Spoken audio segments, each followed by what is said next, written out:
Welcome to Modern Entrepreneur. I'm Landon Ray, and today I have Jon Schumacher, who is a webinar specialist and an online marketing consultant. His clients have earned hundreds of thousands of dollars in sales using webinars. He's the co-founder of Client Mint, LLC, a digital marketing agency focused on building automated marketing funnels for coaches, consultants, and other agencies.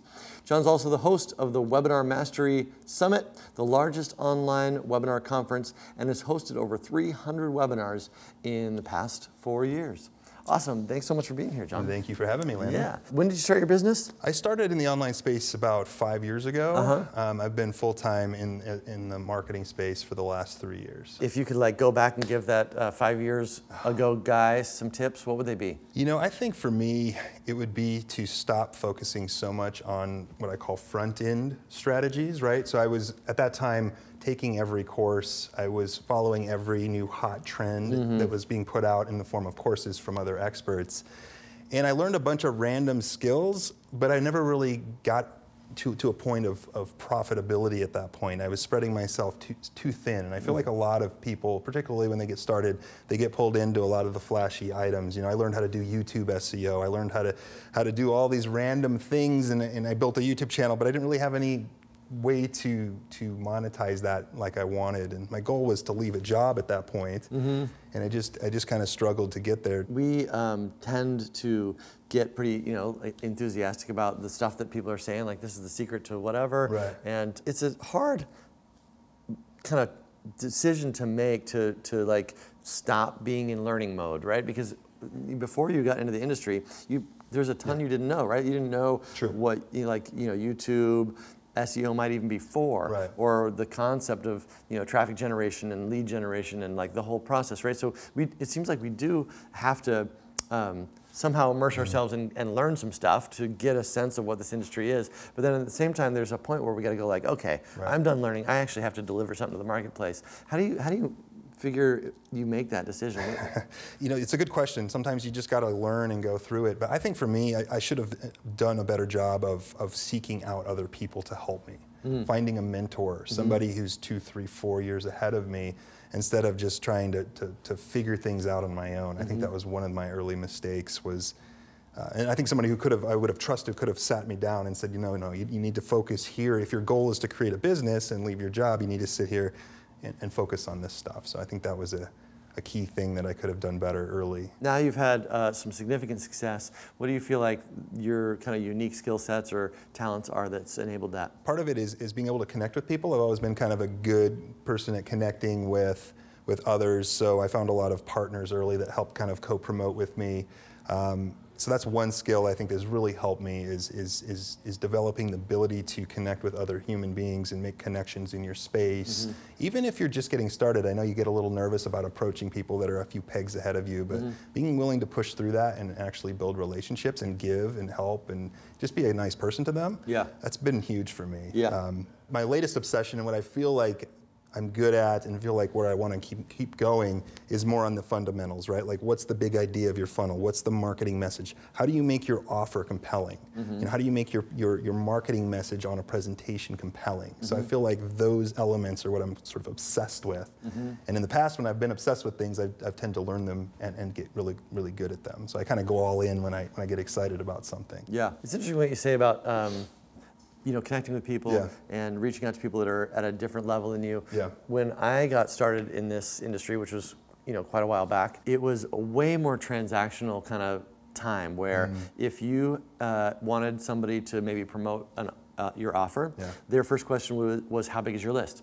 And if your list was not basically the size of their list, then they were just not interested because they expected you to promote them, and it was like this trade thing.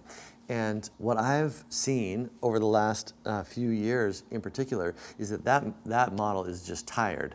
And this kind of sort of like fake promotion, I'm just going to say whatever I got to say to sell this guy's thing so that he'll sell my thing. It's just not even the game anymore at all. Actually, the people, the people that are good at this, the people that have relationships with lists that are valuable, are actually looking for high quality products to sell, not somebody to just to promote them or whatever. We're looking for the best experiences to deliver. And when you can show up with that, you're going to find that the people that you talk to are receptive, right? And so, to your point, like focusing on the back end and what you're actually delivering can really be the long and short of it at the beginning of your career, right? Oh yeah, I mean, you know, like you say, and I think you put it well, right? The old way of kind of scratch my back, I'll scratch yours is sort of fizzling out a bit, which is not a bad thing, but.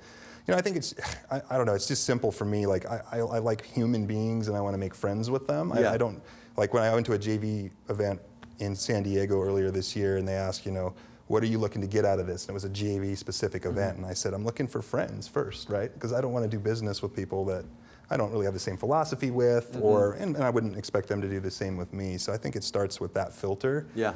And then of course, you can look at some of the more business type metrics, lists and stuff like that. But I think for me, I was able to get a few bigger people that were notches ahead of me earlier because I was just a good person to them and I enjoyed them. I did a lot of interview content, so I got to meet people, doing interviews like this where you get to, that's a great way to meet people, right? A podcast or at a video. Yeah, I'll be asking you actually to promote me after this. There we go. But I had one of the first video Google Hangouts podcasts when that came out, so that's how I got into webinars and stuff. So I was just doing a lot of interviews, meeting a lot of people, following up with them, actually being a good person to them is a huge long game kind of play that is really great. Yeah, never goes out of style, right? Apart from just like, run a webinar, what is the thing that's like working right now to maybe drive traffic and opt-ins and attendees to webinars? Yeah, I have a very simple model right now. Like you said, I used to do a ton of JV webinars. I don't do that as much anymore. I used to do a lot of interviews with, or teaching webinars with my list and stuff. What we're doing right now is very simple, and you might even laugh, and it kind of goes against a lot of the complexity that's being taught today in the market. Like, you need all of these, PDF opt-ins and the messenger bot follow-up to get them on the webinar and all this stuff. What we do is we focus on the fundamentals, right? So we get a highly relevant ad. Like Facebook scores ads 0 to 10. We're looking at the 8, 9, 10 to drive really good leads. And in most cases, we're testing right to a webinar, which you're not supposed to do, right? But in a lot of industries, it still works very well. A webinar opt-in. Yeah, webinar opt-in. So from ad to webinar opt-in. And then we're just allowing people to watch the webinar. We're not like fake living it or anything like that. So now it's a video, actually. It's basically a video. Right? And the goal is driving applications, not necessarily selling on the webinar. So it's a little different psychology there. If you were selling a course, the funnel would probably look a little bit different. But we found that, for a lot of industries, when you get the fundamentals right, when you get the ad, the webinar, and you have the offer right, which are kind of the core, and again, I'm obsessed with kind of the 80-20 core. When you get those things right, that you can make that profitable very quickly. Yeah, and are you, just to get tactical for 1 second, are you getting the email before you show them the video, or it's literally just come watch my video and we'll talk after? They do get a confirmation email where they can click through to go to the webinar, so or they can watch it off the thank you page. They can literally click a button. They don't even need to give you their email No, address? they do. Yeah, so they opt in, so it's a registration page, they opt in, we integrate the CRM and all that. And, Got it. And then on the next page is a thank you page where they can either watch it on the hour or they can click a button that literally lets them watch the presentation like right now. So we're using a form of just in time, where people can come, they can consume the content.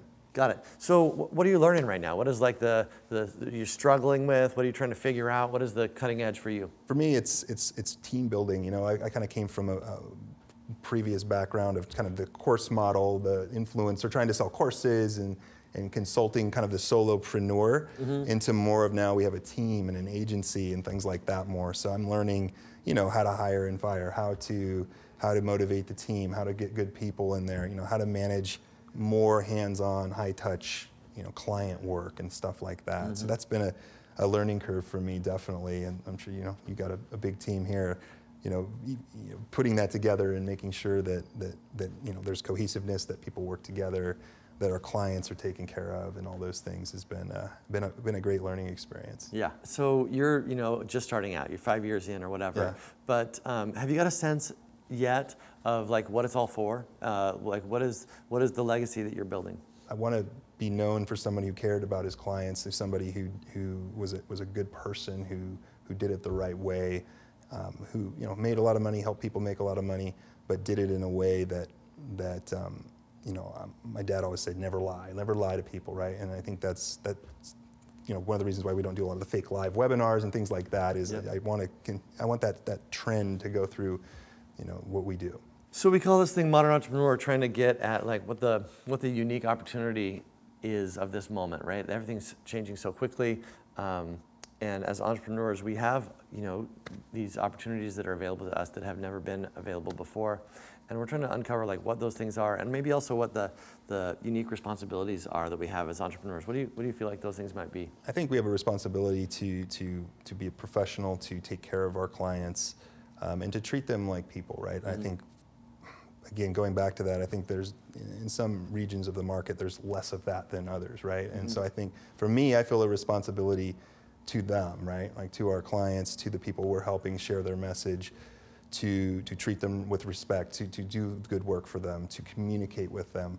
I'm kind of like, who was it, Zappos or whatever, that was famous for customer service, right? Mm-hmm. I think the CEO was obsessed with it. Yeah. I kind of feel that same way a little bit, almost too much, but I think that for me, the responsibility is I don't just want their money, like I want to get them the result, and I feel like that's a huge responsibility that keeps me up at night, but I think it's a good one too. Great. Yeah. Thank you so much for being here. It's really a pleasure, Jon. Yeah. Would you sign our wall? Yeah, sure. Thank you. What do we got here? Where's the wall? Right behind there. us?